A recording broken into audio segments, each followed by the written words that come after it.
Hi, linear algebra students. So in this video, this is the first video of the makeup class on the section 5.5 on projections, more particularly orthogonal projections. And the idea, in this video, by the way, we will see the formulas and an example. Okay, so that's it for now. The next part will be in video number 2. So the idea is we have a fixed vector u that is not 0. Okay, so the only thing we want about u is that it's not the 0 vector. Given a vector v, we want to separate it into a component that's parallel to u, which we call the projection of v on u, and a component that's perpendicular to u, which we call perp v on u. Okay, let's have a look at the formulas. So formulas, there you go. So first of all, the projection of v on u, okay, will be given by the dot product of u and v. So in other words, it will be u dot v, okay. So there you go, u dot v divided by the norm of u squared. Okay?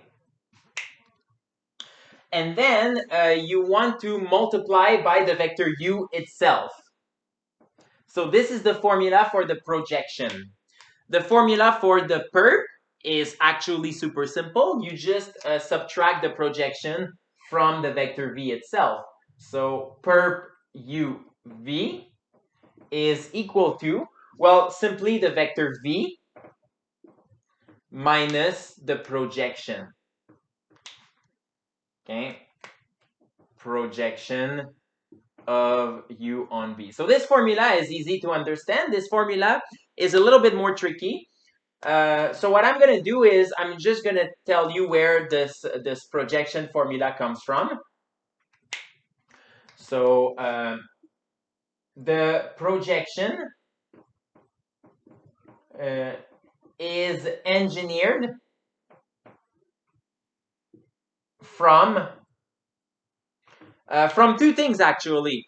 So number one, okay, it's engineered from the fact that we want the norm of it. So projection of v on u, we want it to be equal to v times the cosine of theta. The norm of v times the cosine of theta. Sorry about that.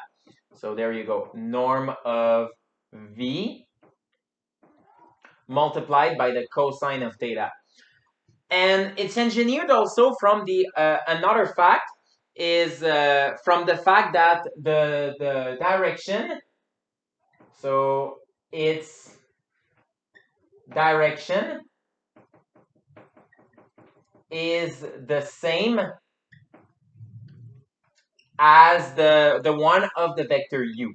Okay, but I don't want to tell you much more because otherwise my video will take too much time. I will refer you to the supplement playlist where I actually derived this formula, but this is where it comes from.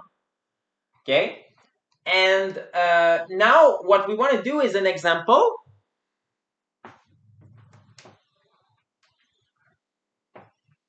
Using these two formulas.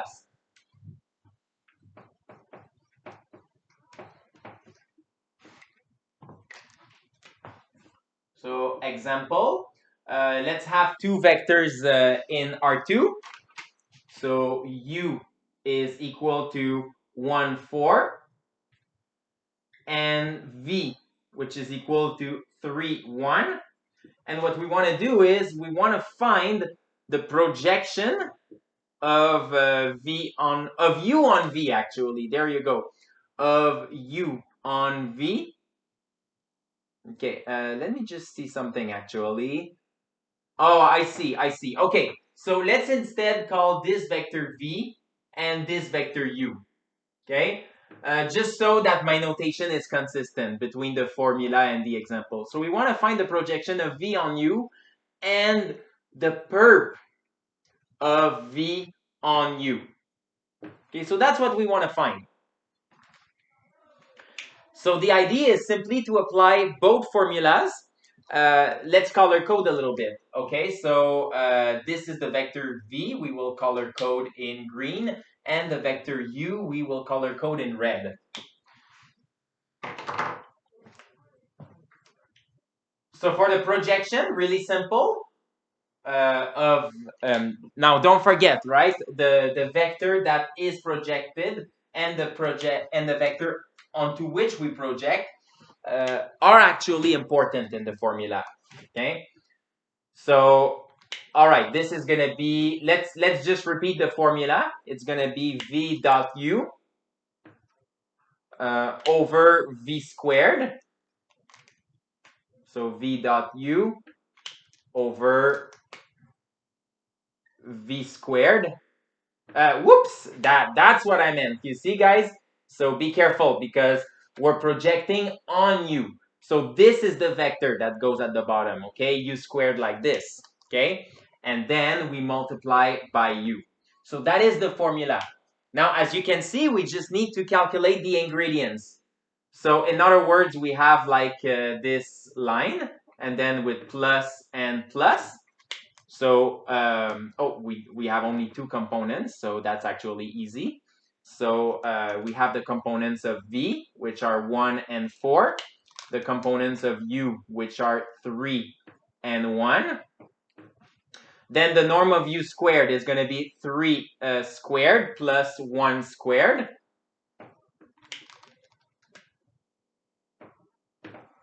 And then finally, the vector u itself is, that's it, the vector 3, 1. So the only thing we need to do is to grind some coffee. So we're getting 7. So 7 divided by, and this will give us 10, times the vector 3, 1. Okay. Now, most of the time, it's not necessary to do anything more. You could just leave the answer as is. But to make sure that you write this as a vector, it's good if you actually distribute the components in. So it's going to be 21 over 10 and 7 over 10. So this will be the answer for the first number. So just finding the projection.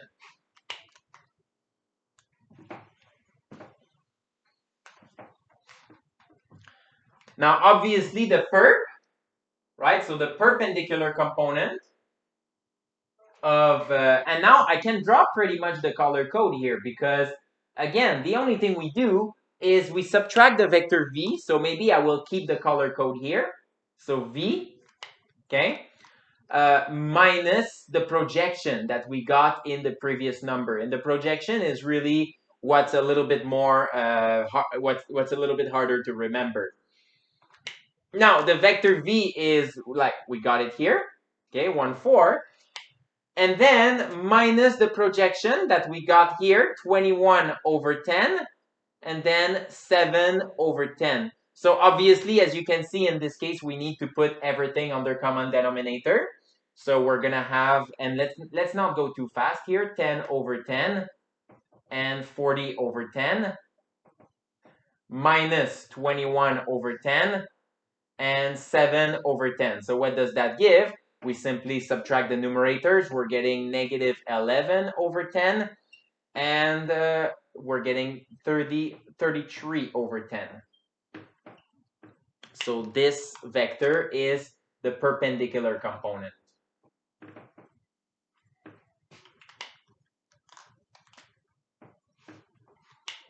All right, this is the end of video number 1. So in video, actually, oh no, before we end video number 1, I want to remind you to watch in the supplement section the proof of the Cauchy-Schwarz theorem. Okay, so reminder, watch proof of Cauchy-Schwarz theorem in supplement section. Clemens playlist. Let's put it this way. Okay, and by the way, this is not mandatory, it's optional. And the Cauchy-Schwarz theorem, I just want to remind you what that is. It is that the absolute value of u dot v is smaller or equal the product of their norms. Okay, so just as a reminder, because the proof is using the concept of a projection. All right, so in the next video, we're gonna see how to find the distance from a point to a line with, again, a specific example. See you there.